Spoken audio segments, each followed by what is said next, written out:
ମୁଁ ସୂର୍ଯ୍ୟକାନ୍ତ ଦାସରେ ଦେଖନ୍ତୁ ଆମେ ଦୀର୍ଘ 15 ବର୍ଷ ହେଲା ମୁଁ କାକଟପୁର ନିର୍ବାଚନ ମଣ୍ଡଳୀରେ ସମାଜ ସେବାରେ ଆମେ ଲୀନ ଅଛୁ। ଆମର ନିର୍ବାଚନ କଥା ଆସିଲେ ଯେ ମାନ୍ୟବର ମୁଖ୍ୟମନ୍ତ୍ରୀ 5ଟି ଅଧ୍ୟକ୍ଷ ଶ୍ରୀଯୁକ୍ତ ଭିକେ ପାଣ୍ଡିଆନ ସାର୍ ଯଦି କାକଟପୁର ନିର୍ବାଚନ ମଣ୍ଡଳୀର ଉନ୍ନତି ଆଉ ପ୍ରଗତି ପାଇଁ ମୋତେ ବିଜୁ ଜନତା ଦଳର ବିଧାୟକ ପ୍ରାର୍ଥୀ ଭାବରେ ଆଶୀର୍ବାଦ କରନ୍ତି ଏବଂ ସେବା କରିବାର ସୁଯୋଗ ଦିଅନ୍ତି। ମୁଁ ପ୍ରାର୍ଥୀ ହେଲା ପରେ ତାର ଉନ୍ନତି ଆଉ ପ୍ରଗତି 3 ଗୁଣା ବଢ଼େଇବି ଆଉ ଲୋକଙ୍କ ପାଖରେ ସେବା ପହଞ୍ଚେଇବି। ଆଉ ଯୋଉ ଗୋଟେ ଲେଖା ଲୋକମାନଙ୍କର ଅଭିଯୋଗ ହଉଛି ଯେ ଜିତିଲା ପରେ ନେତାମାନଙ୍କ ଦେଖା ହଉନି, ସେଇଟା ମୁଁ ଦୂର କରିବି। ମୁଁ ନିଜେ ଲୋକଙ୍କ ପାଖକୁ ଯିବି, ଲୋକ ମୋ ପାଖକୁ ଯିବେନି।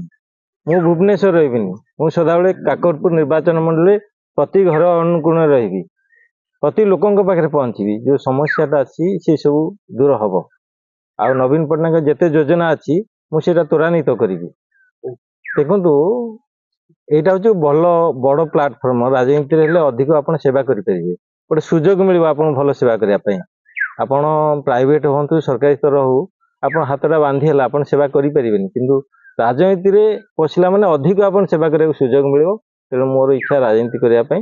ରାଜନୀତି ମୋତେ ସୁଯୋଗ ମାନ୍ୟବର ମୁଖ୍ୟମନ୍ତ୍ରୀ ଆଉ ଭିକେ ପାଣ୍ଡିଆନ ସାର୍ ଯଦି ମୋତେ ସୁଯୋଗ ଦିଅନ୍ତି ମୁଁ ତାହେଲେ ସେବା କରିବାକୁ ମନୋବୃତ୍ତି। ନାଇଁ, ମୋର ତ ଦୀର୍ଘ 15 ବର୍ଷ ହେଲା କାକଟପୁର ବାସୀଙ୍କ ସାଙ୍ଗରେ ହୃତପୂତ ଭାବରେ ଜଡ଼ିତ। ମୁଁ ସମସ୍ତଙ୍କ ସାଙ୍ଗରେ ପରିଚିତ, ସିଏ ବି ମୋ ସାଙ୍ଗରେ ପରିଚିତ।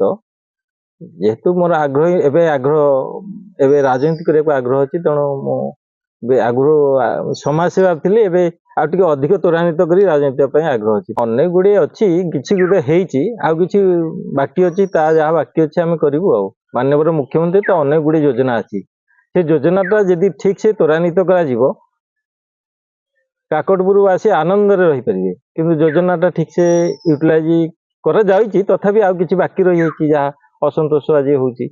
ସେ ଅସନ୍ତୋଷ ଆମେ କେମିତି ସମାଧାନ କରିବୁ, ଆମେ ଆସିଲା ପରେ ସେଇଟା ଚେଷ୍ଟା କରିବୁ ଆଉ।